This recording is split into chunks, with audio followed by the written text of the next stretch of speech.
Thank you. It's great to be here, and I'm joined by my colleague Min Hong, who will also be speaking at the end of my presentation. And I think this series that Mesa College is hosting is great. I think it'll be very helpful to the student and faculty. And matter of fact, we started our partnership with Mesa College at Suavei earlier this year, and actually have had four interns from Mesa College so far. So what I'm going to talk to you about is I'll give you a sense of different types of technology jobs. I've had a 30-year career in small companies, big companies, very technical engineer jobs, and broad general management jobs, startups, and Fortune 100 companies. So I've had an exciting and diverse career, and I'll try and share with you my observations from the different environments that could help you provide some assistance as you plan your careers or next steps. So I'll start with an overview of my background. I'm currently Chief Executive Officer of Suavei, and it's a cybersecurity company. We have our main office is right here in La Jolla, UTC, about 3.5 years old. Basically we have specialty in providing and securing all IoT or wirelessly connected devices, cameras, computers, printers, anything. Matter of fact, we were featured in this week's San Diego Business Journal. We're finalists on a pitching and fundraising competition called the Quick Pitch. But I'm going to talk to you about, that'll just be part of the talk. As I mentioned earlier, academically, I went to Rutgers University in New Jersey, bachelor's in electrical engineering, and after I finished my bachelor's, I started work for AT&T, and then I went to night school for a few years to get my MBA while I was working full time. And something I did very late in life, which I regret, I wish I would have done earlier, is get serious about another language. So I'm teaching myself Spanish. I'm kind of broken conversational. As I found in 2 jobs ago, I was traveling to Mexico, Spain, and Argentina a lot, and I was just tired of not understanding anything. And I wish I would have learned it much sooner, or any other second language or third language. But as I was going to college, I had several jobs that gave me experience along the way. So as Melanie was saying, it is valuable. And some of those jobs, one, I tarped trucks on 18-wheelers. I don't know if that helped me get my AT&T role. But I also I was a cable television installer and maintenance technician in New Jersey. Did new activations, climbing telephone poles, wiring houses, and solving problems. Did that over the summers and winters for several years. I interned at IBM between my junior and senior year up in Kingston, New York, where I was designing the logic design on their mainframes. And then when I exited there, they offered me a full-time job. So that interning was very valuable to me. And then the other job I had during school was a substitute teacher, kindergarten through 12th grade, and Rutgers hired me to tutor the students, which I found very, very fulfilling. But then I started at AT&T in New York City as a sales engineer to help the phone. Basically, at the time, what's now Nokia and Nokia Bell Labs and Lucent was part of AT&T. We manufactured the telecommunications equipment that the phone companies used. And my job there was the technical guy on a sales team to help upgrade New York Telephone and New England Telephone's digital switching infrastructure, fiber, start to deploy fiber optic and more high-speed electronics. That was a lot of fun for me, even though I came out of an electrical engineering. After interning at IBM and being a designer all day, for me I liked to get out from behind the desk and interact with people more. And I'll talk a little bit about that trade-off later. But that was a really fun assignment for me because I got to be very technical, learn a lot of new technologies, but then apply them directly to sales and helping New York Telephone solve their problems, what they wanted to accomplish, and I helped the sales team design and transition the networks for New York Telephone. After that, I went from that role to more of an engineering role at AT&T Bell Laboratories in New Jersey when it was still Bell Laboratories. And I was the manager of a team of engineers that designed all the support systems for AT&T's long-distance services. It was software-defined network, a different software-defined network than used today, kind of the software-defined network that businesses could use, private networks without having to have a PBX, private network, but from what was the cloud at the time, the switching systems. And I did that for a few years. It was very fulfilling. The talent at AT&T Bell Laboratories was amazing. But then from there, I left AT&T and went to an up-and-coming, so in AT&T, hundreds of thousands of employees, very big processes, very structured. I mean, that's the culture of a big company. But it was good. It wasn't overly bureaucratic at the time. Then I went to a company that had just a few hundred employees. It was a competitive long-distance company called Telecommunications Group. Basically, they were competing with Pac Bell, New York Telephone, Bell Atlantic, and really my job there was I was director of operations in New Jersey, and we had to build a network from Philadelphia to Manhattan, a fiber network, and light up buildings and switches. So I was kind of leading engineers who were doing design, running it, around the clock. If something went wrong, I was getting paid, pagers at the time, right? Getting paged to come out and make sure service was recovered. But it was very fulfilling. And I guess I'd call them, they weren't really a startup, but a medium, sort of a relatively new company.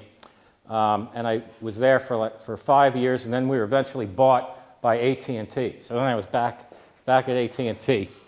And then I went over to the AT&T wireless side in Seattle, Washington. And there I was responsible for wireless data services. Today everyone has a smartphone and is texting and watching videos on their phones. When I first started at AT&T, there was none of that. And my job was to get all that stuff deployed and run, right? From the first pre-iPhone to just about the time when the iPhone came out. So we did launch data services and messaging services for businesses as well as consumers. And I'll talk a little bit more about some of those key assignments later. And then from AT&T, I actually came down. It's what brought me to San Diego. After AT&T merged with Singular, I was an executive there. I was a vice president at the time, and I had golden handcuffs, they call it. When your company gets bought, they keep some of the key employees around and give you financial incentives to stay, and I stayed. But that merger actually went very well. A lot of times you'll hear when companies get bought and they merge, the cultures clash and they don't do a good job of integrating, and it causes them to lose market share. Singular and AT&T did a very good job of integrating. They didn't, there's always politics involved, but they really took the best processes from either company, the best people from either company, and they not only did they say it, but they did it. But at the time, I had about 16 years experience in my career, and I figured, okay, if I'm ever going to do a small startup company, I will. And there was an entrepreneur down in San Diego that recruited me to come down and help run his IT infrastructure company. It's not a logo on here. They've since been bought. It was called Synergy, and they basically rolled out technology to retail stores, government, banks. So Walmart was a customer. When they opened the store, we did all the cabling and Wi-Fi networks in there. We did voice over IP systems for banks. And that was 2 years, two-year contract. Then from there, I got recruited to General Dynamics in Boston. So I moved up there, and I was responsible for their wireless division, basically the division that does the design and construction for all the ugly cell towers that you see around. Right? And they're on rooftops, they're on cell towers. Now you're starting to see what's called small cells and distributed antenna systems. You know, they're getting smaller, but they're all over the place. And by the way, that's a trend that's going to continue, especially if you hear about LTE and 4G service on your phone. Once 5G comes out, you're going to see even more of those and smaller and bigger versions.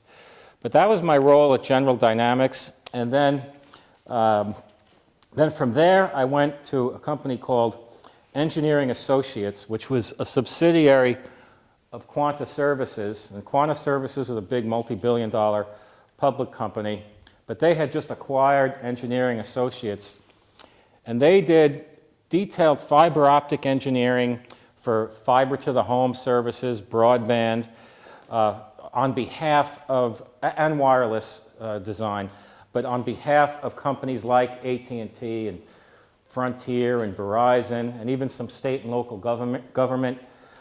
Here in Southern California, our customers were Verizon and Level 3, and in Northern California, Zayo Networks. But we had, I was responsible to build the organization from scratch for west of the Mississippi, because the company had all their operations in Georgia through Florida and north of there.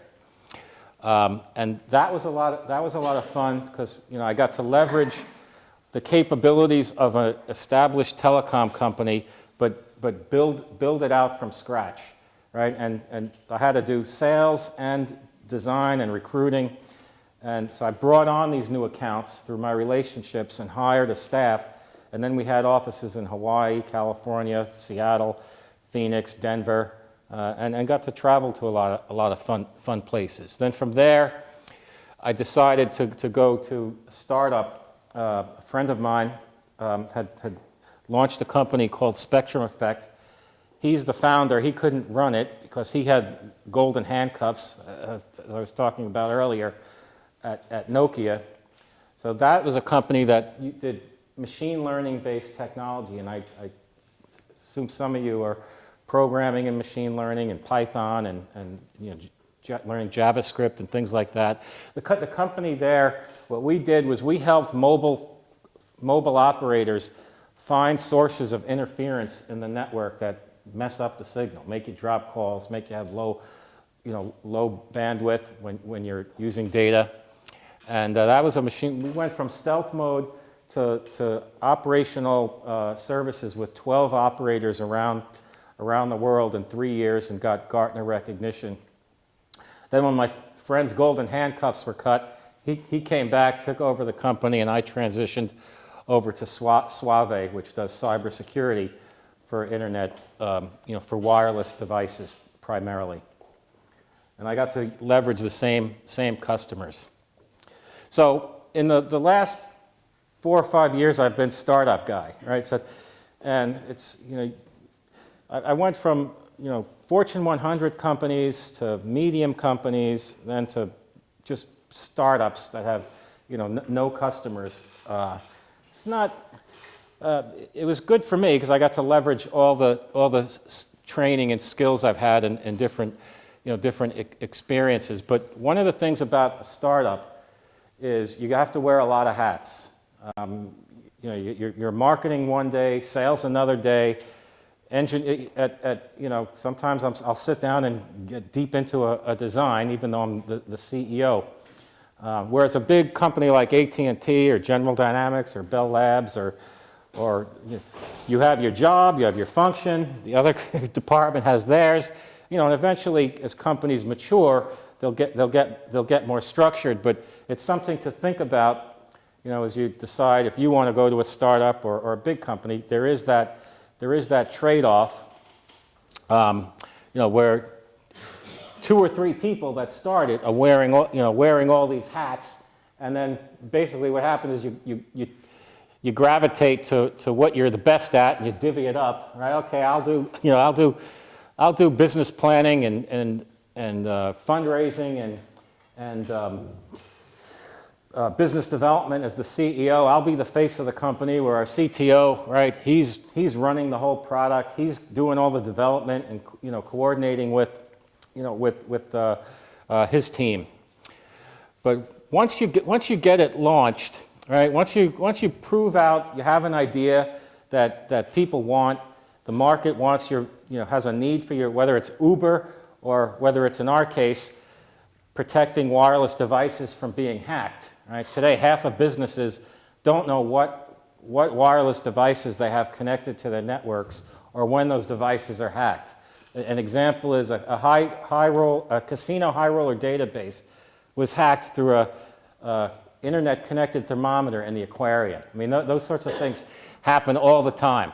So we were able to, and that's what's the problem Suavei solves. So we were able to get market validation, initial funding.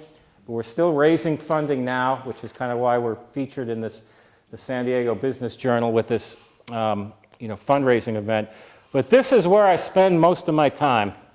Now that we've got the basics done, we know that it's what's called product market fit in startup world. All right, once that's demonstrated, we've done a few customer trials, big companies, small companies, prove they need it, prove it works, proves they'll buy it.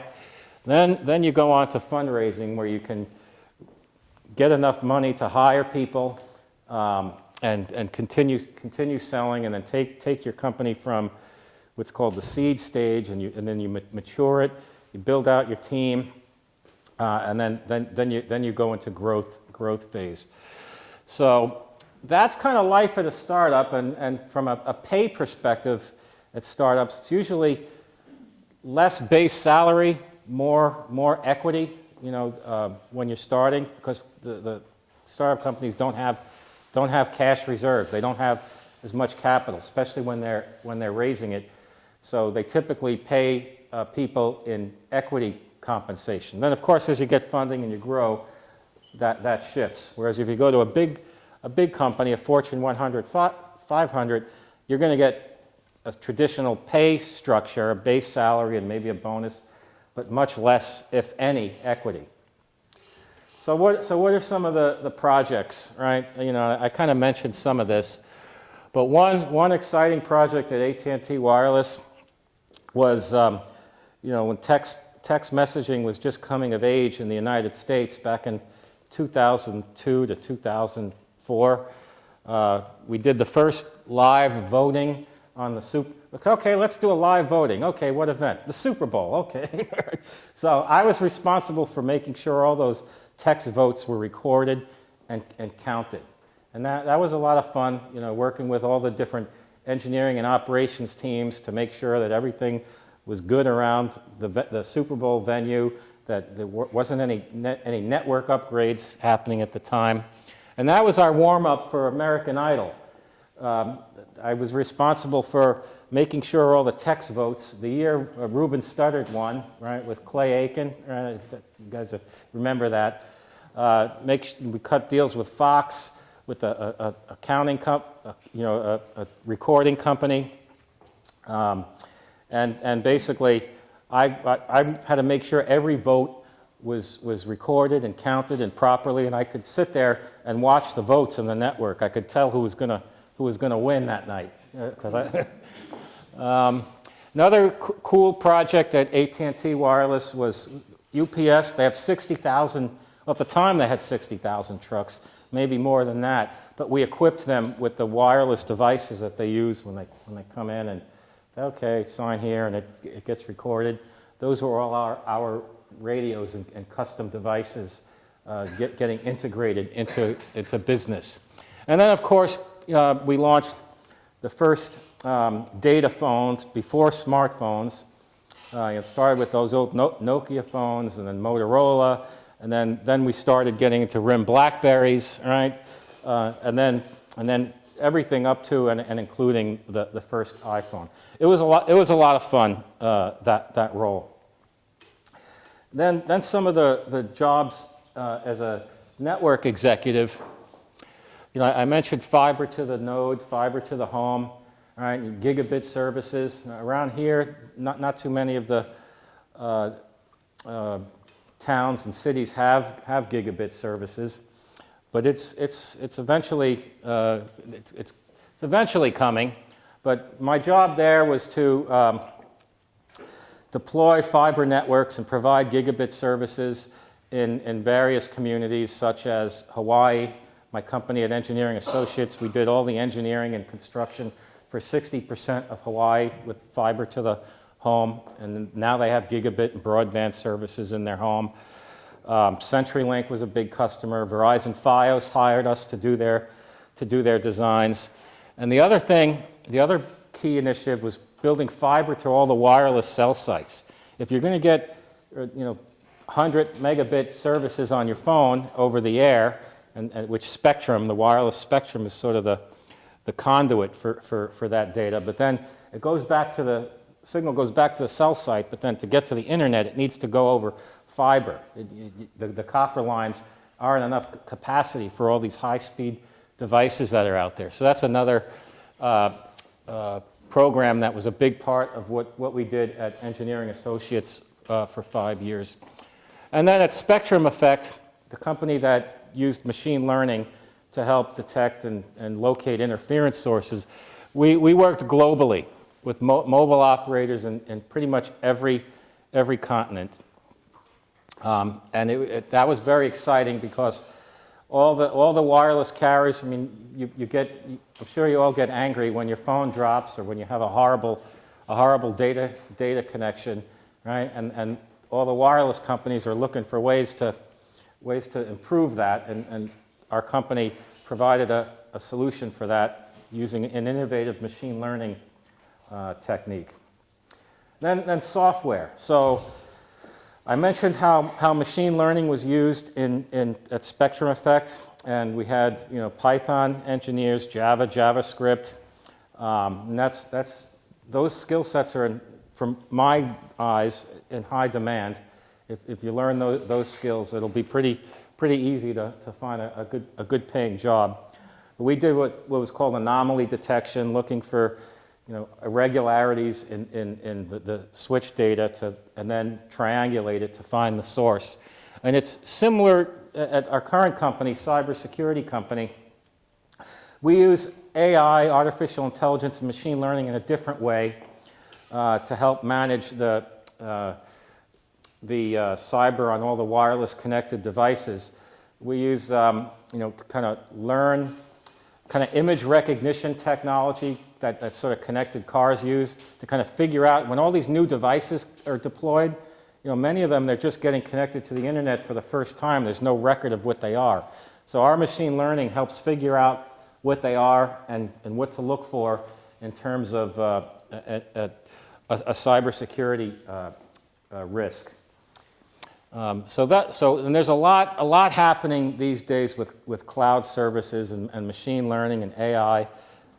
Very big trends. I've seen it in my roles, and I think it's if you like software and coding, a really good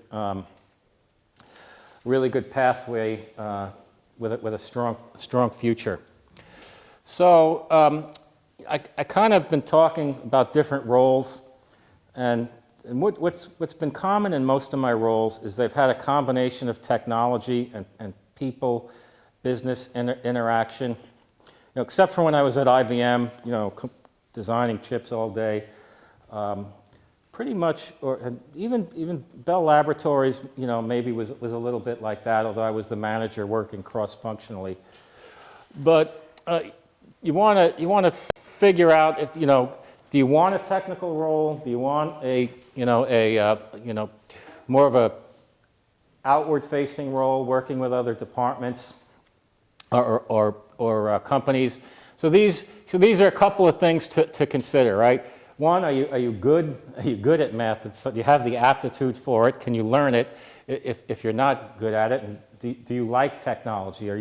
I've always been fascinated by it, whether it's IT or telecom or software.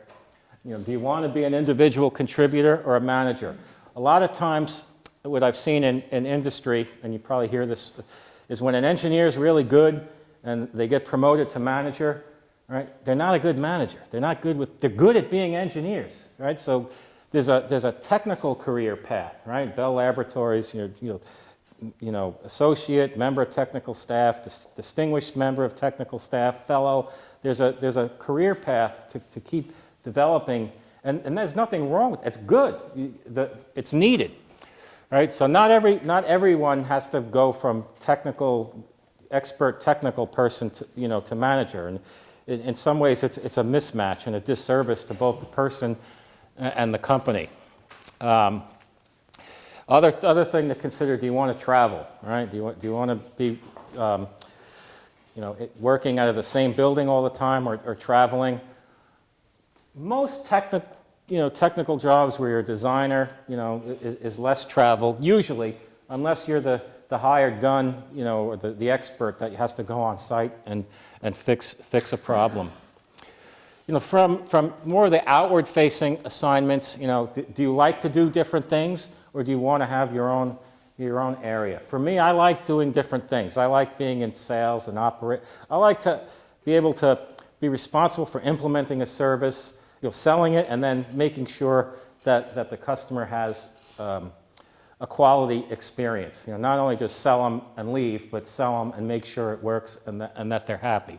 But that's just me. I like that diversity. But that's not for everyone. You have to think about what you most enjoy working with. And then just a couple other things. Sometimes I'm traveling. Last October, I was all over the world. I was home for 3 days, saw my daughter for 3 days, and that was tough, but if you're in your 20s or even early 30s and you're not a big family, that could be a lot of fun, right? So that's another consideration. And then corporate culture is another consideration. When you take a job, it's really important to get an understanding of the culture and the people there. It's critical because you could be miserable if you have a bad culture or a mismatch in culture. It can really take away from the title and the paycheck to the point where it's not worth it. And not all big companies are bureaucratic. A lot of big companies have different subcultures. Like at AT&T, when I went from the network group to Bell Labs to wireless, it was all AT&T, but like 3 totally different cultures and environments. So before you take a job, get a good sense of what it's like in there. Maybe talk to some people, read reviews on Glassdoor. You got to take some of those with a grain of salt. But the point is, you want to look at more than just what's your job title and salary, and tolerance for risk, right? At startups is more risky, right? More than half of startups don't make it, right? But the ones that do, it's a great reward, right? Whereas larger companies with more structure, a little less risky overall, although in downturns, everyone gets hit, but generally less risk in larger companies. So now I'm going to shift to what are some of the trends. I talked about wireless and kind of 3G, 4G, 5G, right? Wireless data, when I started with AT&T Wireless, voice was the thing, right? Digital one rate, and text messaging was just starting. But now data revenues blow away voice revenues if voice revenues aren't just kind of bundled in. So I don't know, somewhere around 2006, 2007, data kind of outpaced voice in terms of what the revenues the wireless companies get. And you can kind of see, right, the speeds, right? When you talk about 3G, you're getting, right, maybe, half a meg or 500 kilobits a second.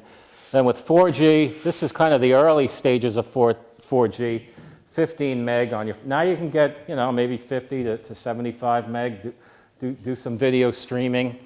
And of course, there was SMS, text messaging, but you can even text videos and small videos. And then with 5G, right, of course all the phone companies are starting to advertise 5G now. But it really takes and that'll continue, right? We have 5G, and there are limited versions of it out there. But it really takes 3 or 4 years to really get out there with any kind of usability and traction. But you're talking about gigabit speeds on 5G, which is pretty amazing. And it'll be interesting to see if you can get a gigabit on your wireless, will you need your cable, your DSL, right? It'll be interesting to see how that evolves, but you're still going to need fiber to the cell sites, right? Because it'll just even more, more capacity that's needed. And then of course, why you'll need more cell sites, right, is because you hear about buy the spectrum, wireless spectrum. You have below 6 gigahertz spectrum and millimeter wave, high bandwidth or high frequency spectrum, and they propagate differently, right? So, basically they have the cell site can transmit at different ranges based on what frequency it's propagating at. Bottom line is that's going to drive more cell sites, right, in the street, in the homes. But we'll probably get better at hiding them and stealthing them. But that is a very big trend, wireless data, as well as the fiber, behind that data. And I also think in parallel, fiber to the home is going to continue to gain traction, or fiber to the curb. And in some cases, maybe you can't get a 5G signal in your house that's good, that's strong enough. It's still the case that wired is generally more reliable, but not all the time. I mean, you can manage pretty well if you have a decent LTE signal in your home now. I don't have a wired phone in my house anymore. I just use how many people have wired phones? I use voice over IP now for the alarm, but I would imagine it doesn't surprise me. There's not too many in a college class. But another trend, Internet of Things, right? All these connected devices I talked about earlier. And that's the key, the security of these is the key problem my current startup solves. But you can see, look at how many of, 500 million connected wireless devices in 2003, like back when I was at AT&T, when you were first trying to connect UPS trucks, but you also had those PCM CIA cards that you'd stick in laptops so you could connect, right? That's what that is. Now, there's about 28 billion devices connected. Everything, sensors, thermometers, cameras, all over the place. Dolls, right? And that trend is going to continue. The number one barrier for businesses to deploy IoT is security. Right? That's another reason why our startup is focusing on it. And what you're looking at here is a map of a cybersecurity breach that was caused by called the Mirai virus. And it basically was a couple of college students who were playing Minecraft, trying to block their competitors in Minecraft from getting good access. So they started hacking into cameras and routers, and the thing just kept morphing and duplicating, and it wound up taking down most of the eastern seaboard, including Netflix and Twitter. And this Mirai botnet and IoT is still very active. It was published on the internet, and it keeps getting morphed. But that was it in 2016, but still very active today. Some trends in software. AI is very big data, analytics, machine learning, and all the data scientists are very demanded skill set, as well as the programming for artificial intelligence. And from what I've seen, it's largely done in Python. Last time I programmed something was in C++ in 1993, but I hear C is still used, but Python seems to be the it. And it's used in all industries. It's used for, like Amazon uses it when you're buying different products on the web. They learn what you like, and they learn what other people like, and it tracks. And customer service people use it, and they use it to predict, not only to learn what you like, but to predict what's going to happen. Okay, these are the trends. We expect this. We expect you'll want this, or you'll need this, or that. Even at my old company, Spectrum Effect, the one that looked for wireless interference sources, we'd start to predict where there'd be an interference event, so the phone companies could prevent it or before it happens. So lots of different. This is a real growing area. And then there's the cloud. All right, you all heard the cloud, software as a service, SaaS, and that's another trend. Not only in the home, if you use Dropbox, right, you're using SaaS to store your computer files instead of trying to manage them on your laptop or drive. But there are different flavors of that, and a lot of corporations are moving more and more of their IT infrastructure into the cloud to save time and money, and make it, and in many cases, make it more secure. Smaller businesses, a lot of them don't have personnel to run IT departments or even have security departments. So if you go on like an Amazon Web Service, for example, you get built-in security of your infrastructure. So that's what we're looking at, infrastructure as a service.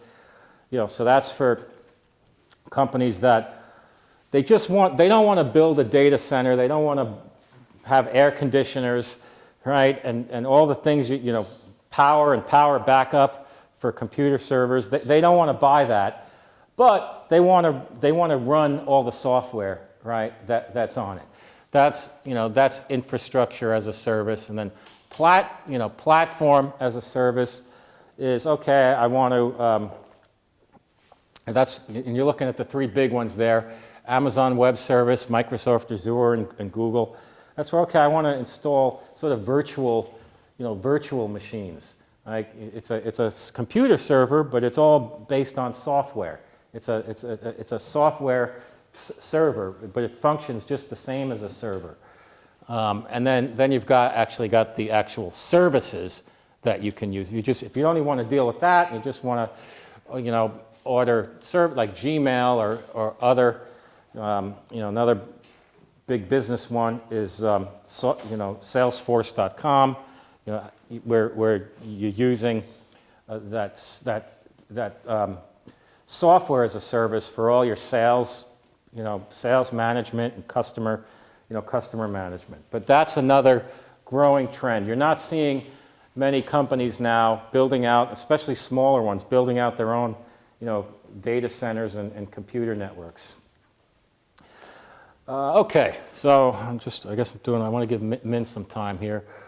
For me, what was most rewarding in my career was being able to apply what I learned. I really did get to apply my undergraduate and graduate degree, and it was actually a lot of fun. I really enjoyed learning different industries. I wasn't afraid to go from building fiber networks to wireless. It was just a lot of fun to jump in, learn from the other people, teach myself, and really making a difference. One of the things I regret, especially from high school I didn't take English and social studies and writing that seriously. Because I liked math and science, and I was great in math and science. But once I got into it, well, I started paying attention in undergraduate, but it's very important in when you get into industry and you're working with other people, writing skills, communication skills, working with teams, right? At least for me, right? I mean, there are some jobs where you can go into your own station and just crank out great designs and grit. Right? You have setbacks, and I've had my share. Pick up and just go tackle the next thing. Figure out what's next, how you're going to deal with it. Some of the time I struggled with bureaucracy, corporate politics, backstabbing. And that stuff's going to happen everywhere you go. You just have to learn, how to, read the environment, read people, and don't do anything, stupid in the work or careless in the workplace. But I struggled with that and got much better, at dealing with it. Another challenge for me was balance. I mentioned just this last October I was home 3 days. When I was at Bell Laboratories, I remember I'd be working 16 hours a day, and weekends. That's not sustainable. So you got to find the right balance, right? You can do that in spurts, but you really, and I still struggle with this now, finding the right balance in life and staying fit, which is a challenge. It's been I tried really hard over my 30-year career. I guess I'm not too fat now, but I used to be 20 or 30 pounds heavier and maybe 10 or 15 pounds lighter. My biggest risk was leaving the comfort of AT&T. If I would have stayed at AT&T, I would have had a nice long career. I probably could have even retired. I was a vice president when I left. I probably could have retired by now. But I don't regret it. I really enjoyed what I've learned and all the people I've met along the way. But your tolerance for, I didn't have a family at the time either. It was just me. So if I had a family and children, it might have been a different decision at the time. I think I talked about my academic experience. So I covered this earlier. The other struggle, it was hard to give up all the sports I was playing and just focus on academics, but I made that up with intramurals and unofficial athletics. What do employers look for? So now I'm going to go to what do employers look for? What do I look for? I hire for attitude and aptitude more so than technical skills. I mean, if there's a straight A student with no experience, no internships, and no energy, no personality comes to, well, depending upon the job, if that's what I want, maybe that's good. But if I see a positive attitude, energy, proactive experience on a resume, that'll get my attention. And when the person comes in, if they, how can I, a real kind of can-do, proactive attitude, that sticks. That makes an impression. Maybe it could be, a B student, but that would put that candidate ahead of the straight A student. People are. It's a cliche, but it's true. People really make all the difference. Of course, you have to have the fundamental skills, good grades, grades and technical training is very important, but these are the things that make the difference if it's you or someone else vying for a job or applying for a job.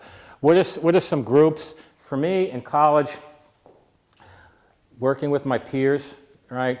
I'm still friends with them now, close friends. Matter of fact, one of my study group partners is, his firm's our corporate lawyer now. Right? So, but we helped each other a lot as students. I got straight A's. I was a straight A engineering student. Okay? And I'm telling you that's not the most important thing. A lot of self. If you don't know something, if you're, there's so many resources now to teach yourself. And ways to get industry experience. There are a lot of these industry groups that provide free or even very discounted memberships and exposure for students, like IEEE, and there are many places for internships. Mesa College is great with internships. I mean, we've had 4, but these are some other places that you could look, including all the other startups that are sitting in Evo Nexus in UTC. So with that, I'm going to turn it over to Min, and then maybe I think we're doing Q&A at the end. So, yeah. Oh yes.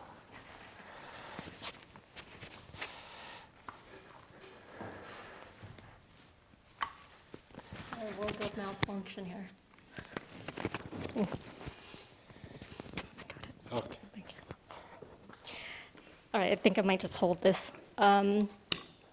So I'm extremely envious of you guys because your college is actually feeding you. I think I'm still in debt from graduating at a UC system.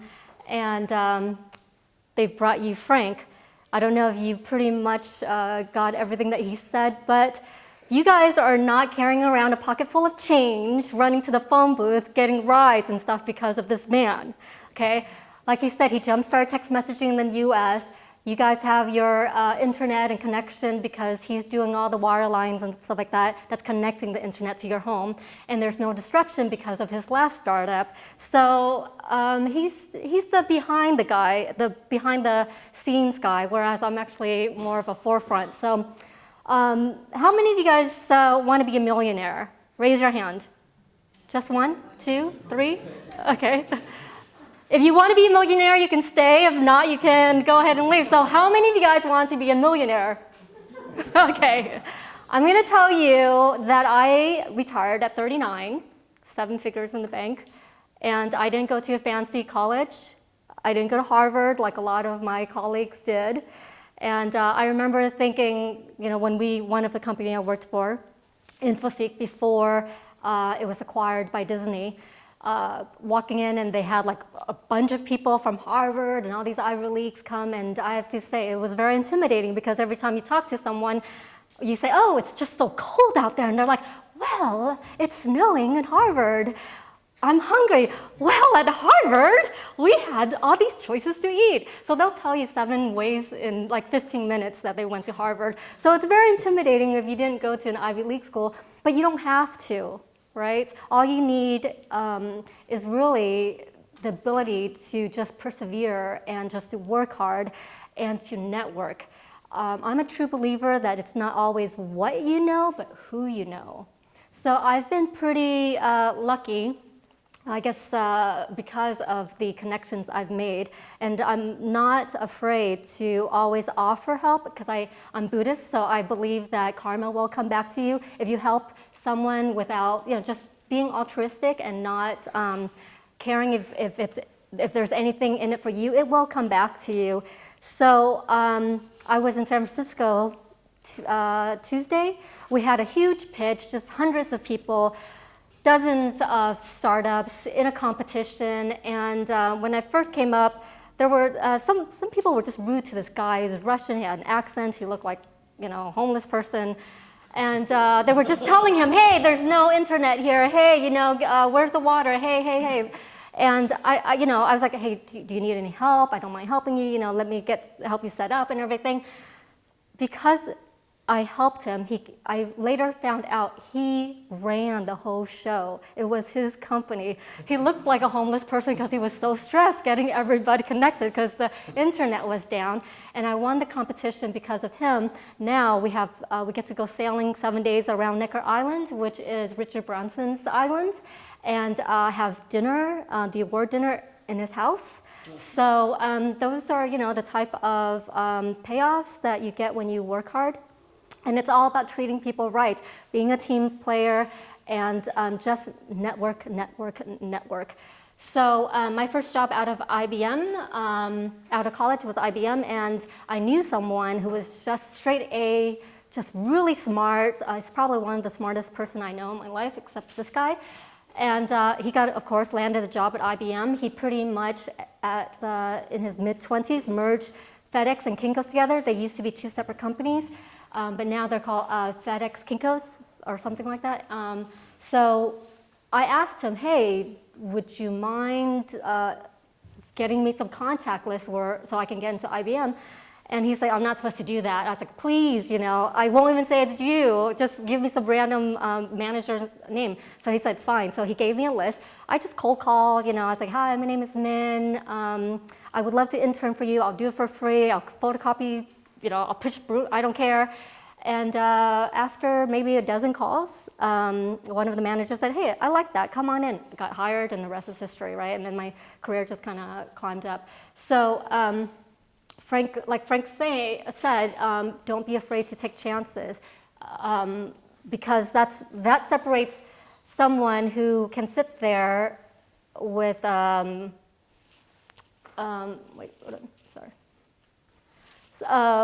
doing the same thing, having life pass you by, or you're just doing one thing after one exciting adventure after another. So, do you guys know how many average career change in a lifetime you might be going through? Any guess? 10. That's close, right? The average career change is about 5 to 7, but that was the baby boomers time. We didn't have access like you guys. You guys can pretty much get on the internet now and network, and someone will probably help you get a job, or you'll see a job posting. So that's probably gonna double for you guys because it's so easy to find another job. I have to say one of the biggest regrets in my life is to leave IBM before I was ready because I was able to make more money. I should have stayed, learn more, get everything I could out of the company because there were so many brilliant minds, much older than myself, but it was the culture, right? Everyone's talking about the grandkids and everything, and I just graduated college, so I couldn't relate. But had I given it 6 more months, I think I would have been much more prepared. So don't always jump jobs because of money, but think about career-wise, how much more you can learn from people. Average number of jobs in a lifetime is, anyone want to guess? Okay, so there's career change. If you're worried about, is anyone in here worried about graduating and then trying to figure out where they're going to work and how much they're going to get paid, where they're going to live, if they can move out of your mom's house? No one, everyone's got a job here, okay? So don't worry, okay? If you have a job offer and it's not your ideal job, just take your time or take the job, learn from it, and look for something else. But just because you take one position doesn't mean you're going to stay there for the rest of your life. Learn. The important thing is just learn what you can because it carries over, right? So I've done marketing, and that's helped me with business development. I've done IPOs for little companies called Google and Facebook, and stuff that doesn't really matter or affect your lives at all. But it helps because I didn't think I was gonna be in the financial startup field. But your career changed because you will change. Every 5-7 years, you're going to change. Something's going to happen in your life, and you're not going to want to do all that stuff that you previously did. But the things you've learned, you can always carry over. So it's really important to learn and connect with people. When I was at Morgan Stanley, what I learned that I thought was really important was getting a mentor and a sponsor. So the difference between a mentor and a sponsor is a mentor is someone you can go to every single day or every week and just say, how do I do this? Can you teach me how to program? Can you teach me how to write? What's the difference between it's and you and your and all that stuff? Yes, writing bugs me if you don't send me an email and you're saying your when there should be and apostrophe or something like that. Is what Frank said. It makes a big impression. So a mentor will say, hey, you know what? You really should have a comma here, or hey, you shouldn't dress like that, or you need to come in more often. You need to meet this guy. That's what a mentor is. A mentor is going to help you grow and help you learn. A sponsor is someone who you don't talk to every single day. You might not even talk to every single month or even a year. But when you need something, you really, really need something, and you can't get it from anyone else but this one person, that person will stand up and help you get it. And that person's word's probably going to be golden. So I mentor a lot of students, a lot of our interns. I help them get into other careers. I've helped sponsor, help others get visas and stuff. So I'm, the resource from day to day, and I help guide, especially females, young women. So I'm so happy to see the lovely ladies in the room here today because there's just not enough in tech. But when I really need something, I know I can tell them, hey, you know what, go to Frank. I think he can get you that job at Google. So scope out who you really trust, who you can rely on, and who can help you, and decide, who's going to be your mentor, because that's going to be really important in your career path. The other thing, especially for females, there's going to be a fine line between someone mentoring you, an older man mentoring you, which is fine, but then it's going to cross over, really quickly and easily. And when you guys are actually in a high-tech work environment, you're pretty much going to be the dominant race in the room. If there's a girl in the room and they made an inappropriate joke or something like that, don't participate. You don't have to stand up for her or anything like that, but don't participate. I find that's really hard. That was coming from finance, on Wall Street, coming from high tech. That was really hard and back then, it's even harder to kind of speak out. There wasn't the #MeToo movement back then, but I always appreciate and go back to those guys who did not participate and actually say, hey guys, cool it down, we have a lady in the room. It says something about you as a gentleman, and it says something about you as a woman to say, I don't play that game, but thanks, let's move on. So you can always put a stop to it. You don't have to give in. You're not going to lose your job, especially nowadays. So woman power, okay? So that's pretty much all that I've got. Another thing I'd like to add, probably forgot. Contrast Min and my background. Min has actually, I was fortunate. I had, my parents put me through college. So I didn't have to pay for it myself, other than books and spending money. And then AT&T paid for my graduate school. Something when I talked about grit earlier, I think Min is an example of that. Her and her family came over from Vietnam. I don't know, maybe she was like 8 or 9. As a kid, she worked in sweatshops, and she wound up, her and her siblings as well, wound up putting themselves through college and becoming successful. So she had it a lot harder than I did, and is a real representation of grit and how determination can really help you achieve your goals. And by the way, we're together. That's why he was trying to put this on. It wasn't harassment. Okay. Thank you. That's just shit. Do you guys have any questions?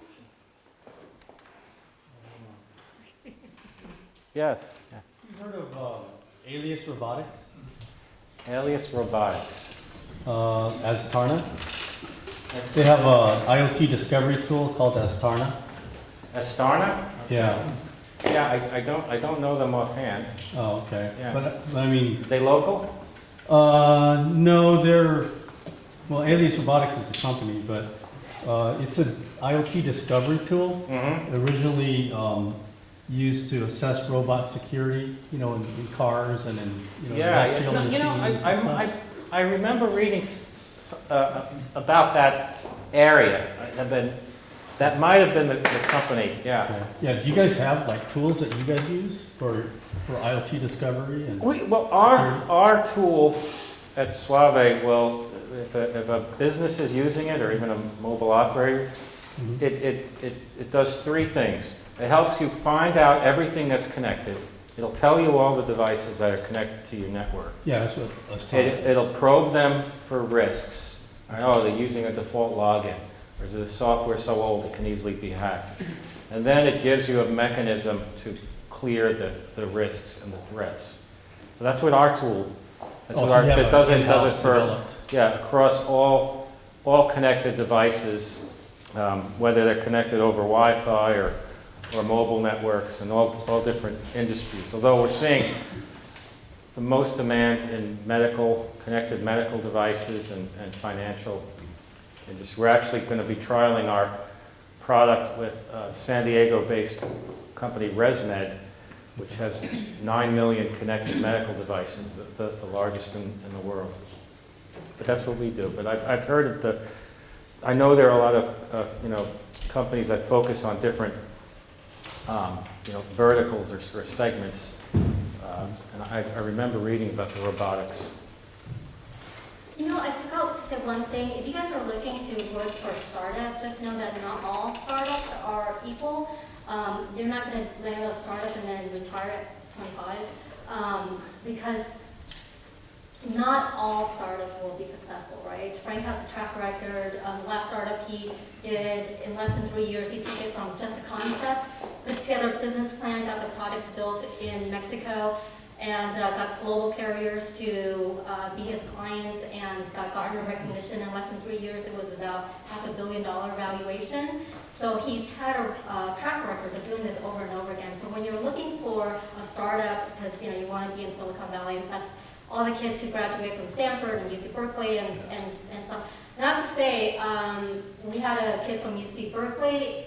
He did not compare even close to the students we had at your campus here. So we're just very impressed with the students coming out here, because you guys have common sense, right? So not all. There might be some people from Okay, Berkeley with college. But you want to, if you're aiming to work with a startup, look for one that actually have a leadership with a track record, right? Have they done a startup before? How successful was it? That's where you want to go, not someone who this is their first. They maybe have 3 jobs, Burger King being one. But you don't want to waste 6 months or even a year in that. But someone like Frank, who pretty much has a track record of doing things, the technology you believe in. We can pretty much scan this whole place and pick up that every single phone that you guys have and laptops and stuff, and know that if there's a virus there, or if you are using a default password, and the Mirai bot could be on there. So that's pretty cool technology. So be careful in your selection, because working in a startup time goes by fast. Other questions? Yes. Do you have any recommendations for someone that's applying for their first internship? I'm going through a career change right now, so I have a lot of experience in one particular field, but it doesn't necessarily relate to computer science and data science. Would you say that before I start seriously looking at applying, should I be developing more of my own skill sets on my own with some of those online resources, or do you just go for it? Well, I think that there are certain skills that are transferable, and organizational skills and things like that, writing, that can be applied to an internship. So it depends on the role. Maybe there's a way to leverage the transferable skills while you learn on the job, right? Because the internship needs to benefit the student as well as the company.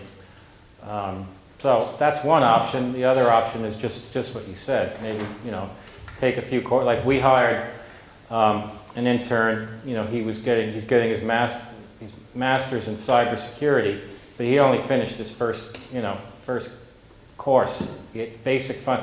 But he had just a tremendous attitude. He wanted to learn anything we throw at him, so it could be a combination of the two, or maybe just the former if there's a way you can help the company with your transferable skills and learn on the job. I say if you, I didn't know anything about hard disk drives when I worked at IBM, right? I was just happy to get a job. I didn't know anything about cybersecurity. I didn't know anything about IoT. I had to Google that to see what it was. We got an intern through here. She was a district gymnastics coach, a champion. I had to explain to her how Frank has a keen eye for technology.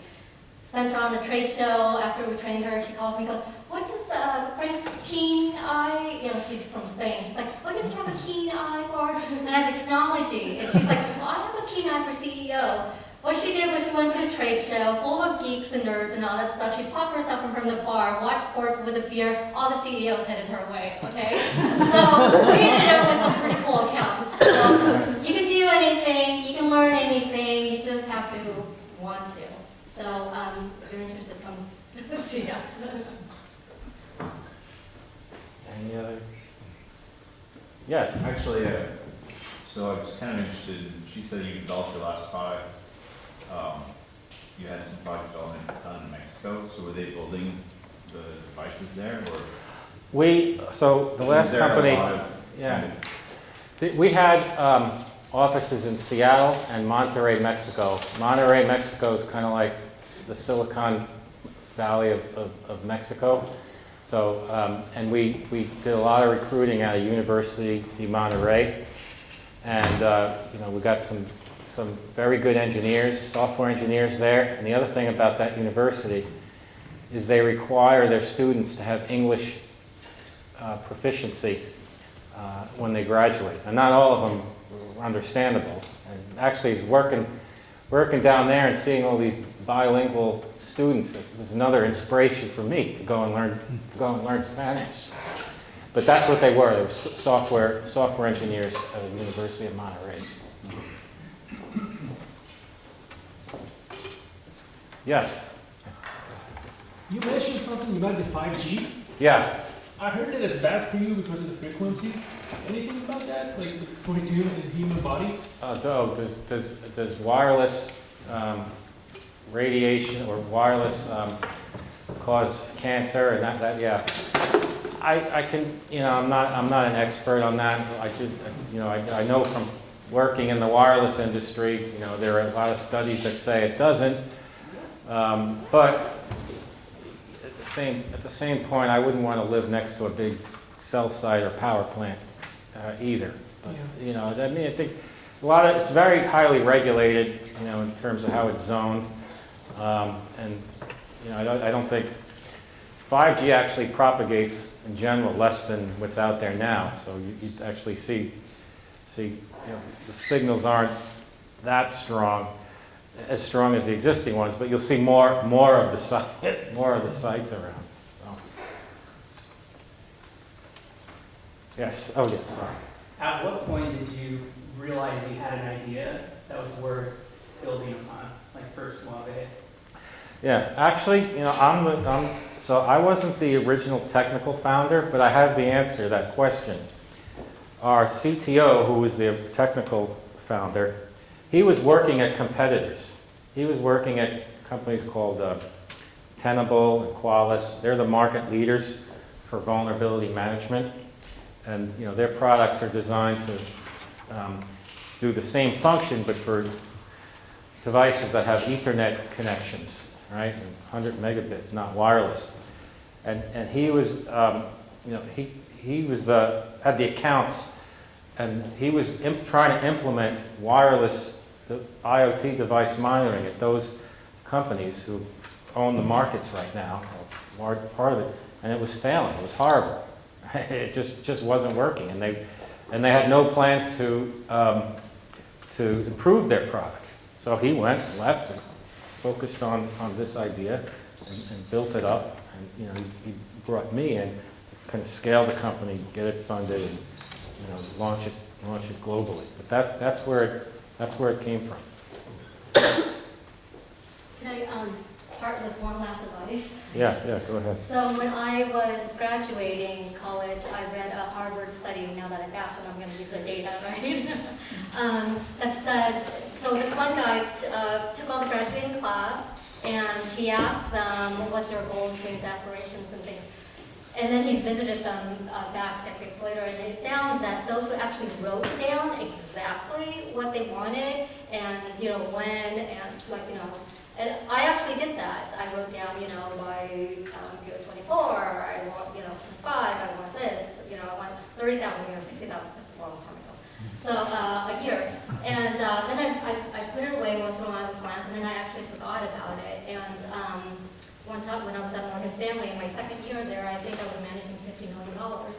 And I was moving, because then I can afford to move, right? So then I found my piece of paper, and it was right on the dot. So after I graduated, I did make, I forget, I was 60,000, and then it went 80,000, and then it went 120.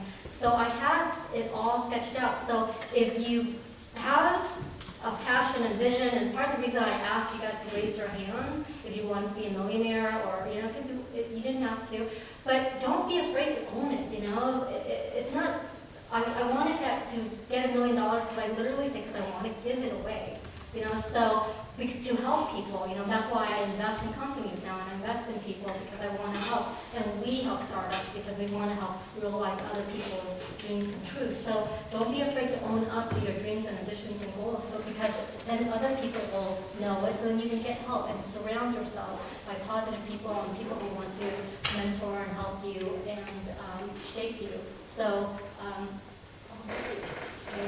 write it down so you can remember. That's it. Okay, I think we're just about, unless there's one more, maybe? Oh, well, thank you for having us here. We really enjoyed it. Hope it was helpful. Yeah.